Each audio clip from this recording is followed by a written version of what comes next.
Here at AutoZone, on a day-to-day basis, everyone has something different. As an advisor, I had the opportunity to work with people that are literally doing every job just about that we do at AutoZone. So it's really cool to be a part of that and grow alongside people. I'm more of a hands-on leader, so I'm gonna do the same stuff that they do. I think it gets you more respect. If you can show them, then they can understand, hey, you've done my job, you know what I'm doing. Just on a day-to-day basis is what I call I do my rounds. I make sure that I have a connection with each person to find out their needs and how they're doing, if there's anything I can do to help them. The culture is an open door policy. You can approach any management and talk to them. Our values, putting customers first and caring about people, helping teams succeed or energizing others. These are the things that we do all day, every day.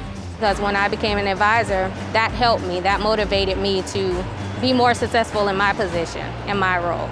If you're looking for a career, AutoZone is somewhere where you can move up.